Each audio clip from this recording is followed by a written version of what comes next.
Hello everybody, welcome to part 53 of Let's Play Pokemon White. So we start out on this beautiful rainy day in spring. Yeah, it is raining. It does rain a lot in Asira City, I noticed.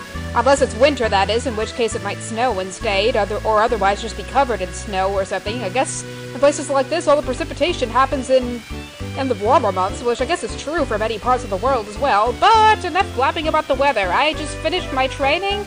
So in a while, we're going to be ready to challenge the Asira City Gym. But first, there are some Pokemon that are about to evolve, and they're just about getting ready to evolve, so I want to make sure that I can evolve them so that I can watch them evolve, because it's always exciting to watch Pokemon evolve, right? So I'm here in Twist Mountain, and the first Pokemon I want to evolve is Cogsworth. So I'm setting out Cogsworth now, because he evolves at level... I don't know why I'm calling Cogsworth a he. Cogsworth is an it, because Clink are genderless. But Cogsworth will evolve at level 38, so I want to make sure that I can show him evolving. So after we defeat this Dumbledore, then he can evolve! I don't know how many gear grinds it's going to take to defeat this Dumbledore, but... Okay, I guess one will, but of course this is going to have to be a 2-hit KO on... Wait a minute!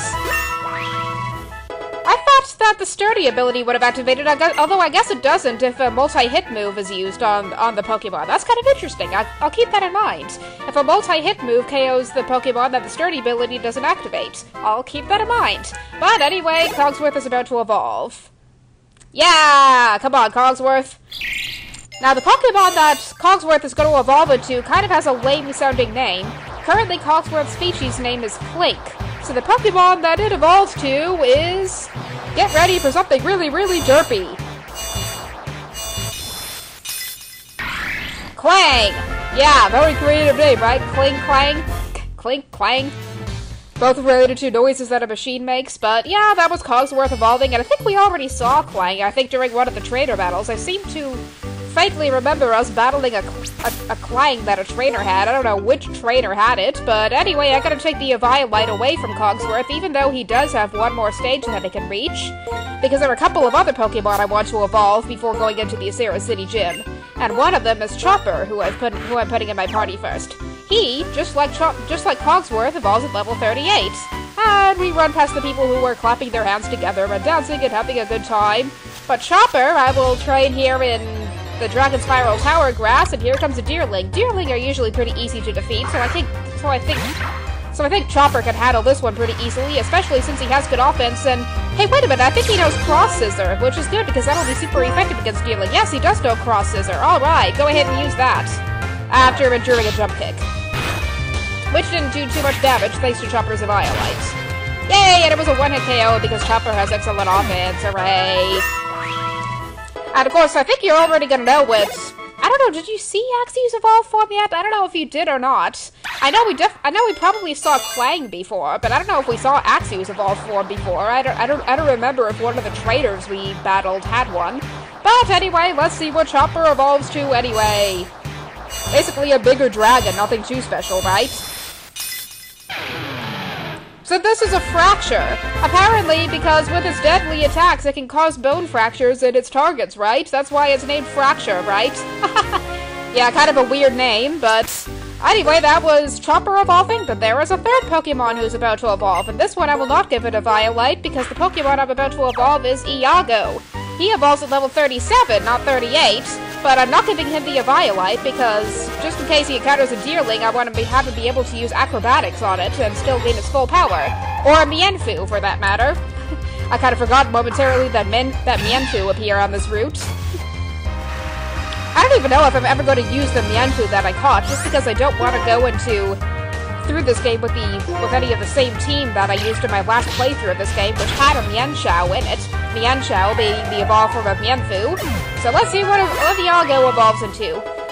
I guess Iago's evolved form doesn't really look too much different from its current form. But at least it does become more bird-like, and this evolved form that Iago has can actually learn Fly. I don't know if you remember that when I tried to teach Iago how to use Fly, he couldn't learn it. But this Pokemon actually can. Is that awesome or what? Yeah, pretty interesting prize. So this is an Archeops. And look, it's flapping its wings in the air. It could actually fly. Wow, it really did evolve if it suddenly gave the ability to fly.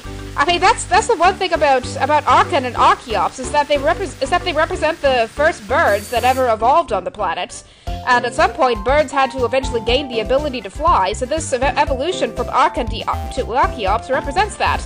And I'm gonna heal my Pokemon just for the heck of it. And then I'm going to get out the team that I was going to use to take care of the Pokemon in Brycen's gym. Now, before I did all that, I went to the lady in Driftvale City who wants to see a Pokemon with a certain TM move, and the move she asked for today was Focus Blast, which I had just taught to Starman, as I might have mentioned in some of the earlier parts. So I think I'm actually, and I currently do have Starman in my party, so I'll actually have him use that to take care of the Ice Pokemon in the gym. Now, I could have Iago take care of some of the Pokemon in this gym, but I don't know if I'm going to. I know having a Fracture will not help, because Fracture is weak against ice attacks. I am going to put Carvel because she is Ice-type and therefore resistant to ice attacks. So I'm going to replace Cygnus. And I don't know if I want Touch Me Not in the party or not, but I also want some sort of Fighting-type Pokemon, so maybe either Ernie or Bert. And since Iago's Flying-type as well as Rock-type, I don't think I want to have him in the party either, because Flying Pokemon are weak against ice attacks, and Iago doesn't really have the best defense, despite him having pretty strong rock attacks. Although the only rock attack he knows is Ancient Power, which only has 5 PP and is special, and Archeops has higher attack than special attack, despite Iago's timid nature. So here is the Isira City Gym. And I think the music that I have playing here is slowing down a little bit. I don't know if that's just me, but are we getting the fresh water? Yay! Fresh water! Hooray! And which Pokemon do I have first in my party? But there are a lot of Pokemon types that are super effective against ice. Fighting is super effective against ice. Steel, Fire, Rock. There are just a lot of types that are strong against ice, so it's really not hard to come up with Pokemon that have an easy time against Brycen. But who am I going to put first in my party? I think I currently have Fiendfire with the Eviolite? No, Fiendfire has a spell tag. I'm going to give Starman the Eviolite because he doesn't have the highest defense either. And in fact, I'm going to put Starman first in the party so that he can demonstrate Focus Blast. So the thing about this Isira City Gym is you have this ice course that you can skate across. That's the one hallmark of this area, but there's a second floor to it, and that second floor is really fun, so as soon as I can find out... Oh, and the other cool thing is that, whee! Look at that, we have these little ramps that let you change direction while ice skating. Is that fun or what? Based on gym design alone, actually, remember how I said that Brycen is my least favorite gym leader in Unova due to his kind of overall uncreative design? Especially since there's another ice-type gym leader in Johto named Price, which is a very similar name. But this gym design is very interesting, especially with all the ice skating going on, but here's a black belt? What is a black belt doing in an ice gym? Let's find out, I guess. I guess if he is going to use Fighting-type Pokemon, then that's a good thing, because I'm sending out Starman first, so at least that's something. But I'm betting he's going to use Ice-type Pokemon more likely, so let's see if that's true. I don't know what black belts are doing here. Yeah, what did I tell you? Here's a Cubchoo. Come on, Starman, let's demonstrate your Focus Blast. I don't know whether Starman is going to go faster than Cubchoo. Cubchoo don't really have the best speed, but I bet the Cubchoo is going to be faster anyway. Maybe. Yeah, it is. Okay, it's just going to use Endure, which will have a high priority anyway. So here's Focus Blast! It's a really powerful fighting attack, and it's special! And Cubchoo, of course, endured it because he used Endure beforehand, so I'm going to have to beat this thing to psych up. You cheap bastard trying to use Endure multiple times. I don't like it when Cubchoos always do that. I've had that happen a bunch of times. Of course, the only bad thing about Focus Blast is that it only has 5 PP, and I'm gonna keep battling since this is a Cryogonal and it's another ice type. And Cryogonal uses primarily special attacks anyway, and Starman has higher special defense than physical defense, and it's using Acid Armor? Why is it using Acid Armor? Starman doesn't know any physical attacks. Although some wild Elgiums do know some physical attacks, like Zen Headbutt and Headbutt were 2 attacks that Starman knew when I first caught him. But he has higher special attack than attack, so and that Cryogonal endured that Focus Blast. Well, I guess Cryogonal's highest stat is special defense, and maybe that's why, but yeah, I'm not too worried about it. That Ice Beam did quite a bit of damage though, although that is kind of to be expected. I just like watching Starman using Focus Blast on all these Ice-type Pokemon, even though now he only has 2 Focus Blasts left. And here's another Cubchoo. Yeah, I gotta switch. And in fact, I'm going to switch to Carvel, just so that she can demonstrate her Mare Shot. Now, I know there's another Steel-type special attack that could be a little bit more useful than Mare Shot, and that is Flash Cannon, which, instead of having the effect of lowering accuracy, it could have the effect of lowering special defense, but I don't remember if I got the TM for that. If I do, I might teach it to Carvel, or even Lattice, actually, because I think Lattice can put it to better use, but hey, this Mare Shot one-hit KO'd the Cubchoo, that's nice. Nice. Very nice. But what does this switch do? I don't know, but my experience with Pokemon games that tells me that pressing switches generally leads to positive effects, so let's step on it! And the platform rotates, which is exactly what I wanted to happen, because I bet this means that I'll skate upward and to the right, and whee! Alright. Let's put somebody else other than Starman first in the party. Let's put Cappuccino first, actually, because she knows Rock Blast. That's one reason why I put her first in the party. So I'm basically going to employ the same strategy that I used against Skylab with Cappuccino, right? Seriously, there are battle girls and black belts in this gym? That makes it sound like this is a fighting gym or something, but this isn't a fighting gym. And there are no fighting-type gym leaders in Unova, although there is a fighting-type Elite Four member in Unova, and I'll get to that when I get to it. But let's have Cappuccino use... well, she can use either Rock Blast or Wake Up Slap, and Cryogonal fortunately has low defense, so I think Wake Up Slap should do the trick.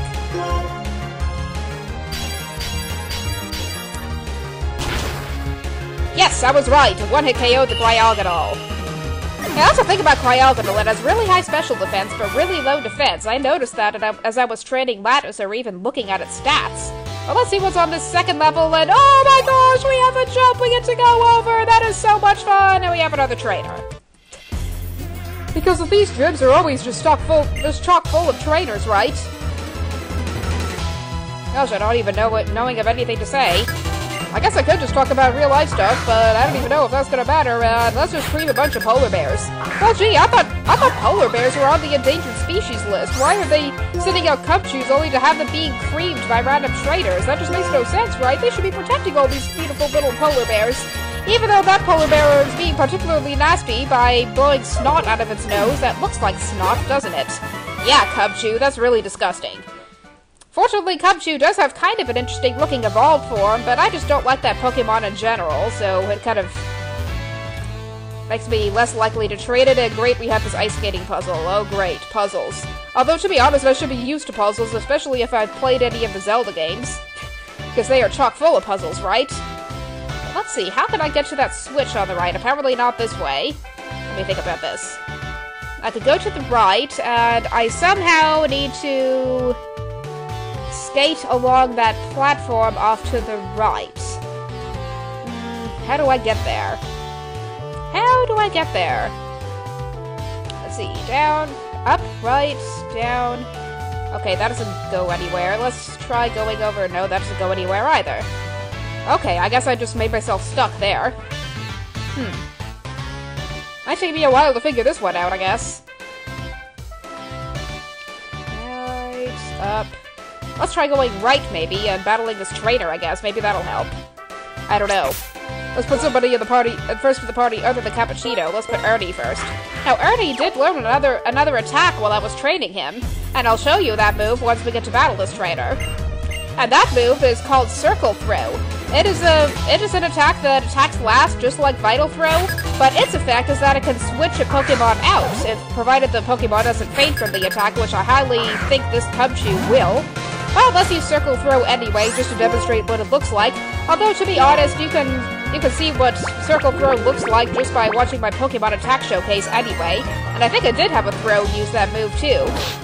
But since that Cubchoo used Charm, this might not be a one-hit KO. Instead, we're getting to switch Pokemon, and this is a Vanillish. Okay, that's kind of nice. This time I'm going to use Storm Throw, just because it can be super effective, and therefore will negate any stat changes that I already had. That's the thing I really like about Storm Throw. And I'm gonna have somebody else defeat this Cubchoo for some free experience. I'm going to have Starman defeat the Cubchoo for some free experience. Just because he has plenty of side beams left. Hooray for free experience. And you'll hear me talking a lot about free experience if you watch my Let's Play of Earthbound.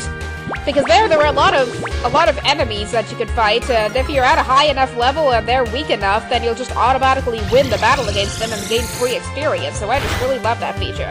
If only we could do that with wild Pokemon in this game, then I won't even mind running into all those Woobats and Roggenrollas in Wellspring Cave, but alas, that is not the way things are.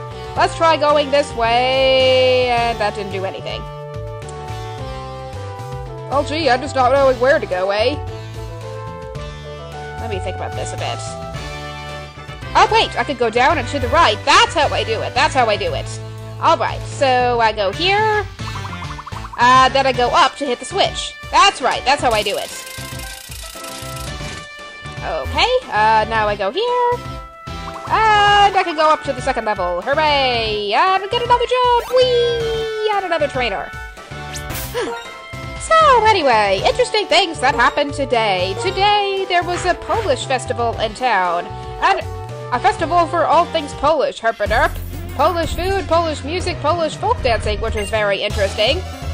And Polish sausages. Actually, no, they didn't have those for some strange reason. But, anyway, here's a battle girl, and she's setting out of Vanillish. Okay, I guess Vanillish are just way too common in this gym. I guess all the gym leaders decided to celebrate their past victories against other trainers and decided to all go out and get ice cream. Except the ice cream that they got happened to be Vanillish's instead of actual ice cream, right? Because they didn't want to travel all the way to Castelia City to get Castelia Coast, right? But I'm gonna have Cogsworth use Autotomize because he just likes to start off the battle by using that.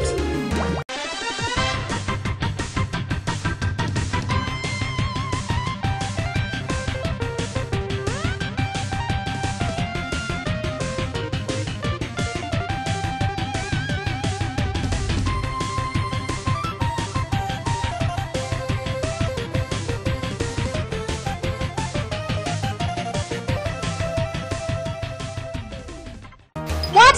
Cogsworth was frozen solid? Okay, that's unlucky. That is really unlucky. Because Ice Beam has only a 10% chance of freezing a Pokemon, but Cogsworth is frozen.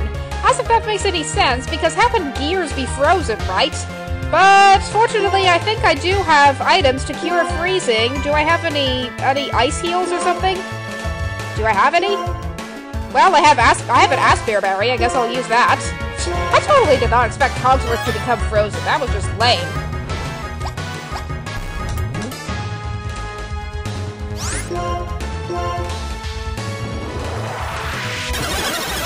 And if we're lucky, this Charge Beam will give Cogsworth a special attack boost. Yes, it did. Not that that's gonna matter, because I bet he's just gonna keep using Gear Grind against whatever other Pokemon this battle girl is gonna use, and it's another Vanillish. Okay, let's try this out one more time.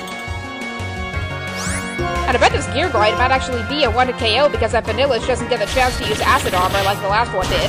Yeah, this will totally be actually a 2-hit KO because Gear Grind does 2 hits, and Pokemon can't save themselves with the Sturdy ability when a Pokemon's using it, as I just learned against that fight with that Dumbledore earlier. So that was kind of a nice discovery. That was a really happy accident. I like happy accidents. So what do we have here? We have another skating puzzle, because this gym revolves around skating puzzles. Let's see where this goes. Whee! Let's see where this goes. Whee! And we get to skate up here and battle this other trainer. And who will I use for this? Somebody I haven't used yet, hopefully. Fiendfire! Fiendfire hasn't battled in quite a while. And Fiendfire is actually getting sorta close to evolving, although I don't think he'll evolve until level 41, which really sucks. I mean, and once he does evolve, I think I'm just gonna automatically use a Dusk Stone on him and evolve him to his final form. Because it doesn't really learn that many interesting attacks after he evolves until very late levels that I don't want to bother obtaining before evolving him. Which kind of sucks. One of those attacks, for example, is Shadow Ball, which is a really good special attack for Fiendfire to have, but unfortunately his evolved form doesn't learn it until a very late level, and he can't get the TM for it until after he beat the Elite Four, so that really sucks. And that Vanillish is using Acid Armor against somebody who uses primarily special attacks. Gee, where have we seen this just recently? That wasn't even a 1-hit KO, that was lame. Taunt? Well, herp derp derp, I was already using an attack. That dumb piece of ice cream. That dumb piece of shitty ice cream. And here's a Cubchoo, I'll keep battling. Let's That's one thing that's kind of weird about Cubchoo's cry. If you listen to Cubchoo's cry earlier, it kind of sounds like it's saying poo poo, doesn't it? Poo poo, poo poo. Let's defeat a poo poo. I mean a Cubchoo. Yeah, that sounded really lame. And of course, a Cubchoo is going to endure to hit. Stupid endure. I'm going to have to hex you for that. I shall hex you for that, and you won't even take any damage from it because we're using endure a second time. Gosh, this is frustrating. I shall hex you. Stop using endure. I shall hex you to the ends of the earth. Ah, we defeated the black belt. I don't know why there are so many black belts in this gym. I mean, the gym leader of this city doesn't even look anything like a black belt, so I don't know why he has black belts in this gym. Maybe the same reason why Berg has harlequins in his gym. That was just so weird how Berg had clowns in the gym, but whatever. I'm not complaining. Let's go have some fun skating. Whee! Okay, that wasn't too bad a puzzle, I guess. And are we already at Brycen? I guess we are already at Brycen. There's Brycen right there. But actually, one other interesting thing about this gym, and I've heard about this, but I've never actually tried it, is that there's apparently this glitch somewhere that allows you to walk right through one of the rocks in this gym. I don't know what rock it is, but or anything, but there's apparently a couple of the rocks in this gym that you can hide in, or something like that. I don't even know if that's true or not, but if I discover this glitch, then I'll definitely show it, but right now I'm probably just going to go back to the beginning and heal my Pokemon. Let's see what this is. Whee! It's a slide! It's an icy slide! Whee! And I think I might actually know where that boulder is, so if I find it, I'll show it, but if I don't find it, then I won't show it. Herp-a-derp-derp. Yeah, I'll just go back to a Pokemon Center and go back to where I was, so I'll just stop the video for now and meet you back at where Brycen is unless I find that glitch. Actually, never mind. We are at the end of the video anyway, since we're past 21 minutes. So, I'm sorry to say this, but I'm gonna have to include the actual battle with Brycen in the next video. I guess I just wasted too much time evolving some of my Pokemon before entering this gym, but in the next video, we will battle Brycen and then we'll start heading into Dragon Spiral Towers, so stay tuned for part 54.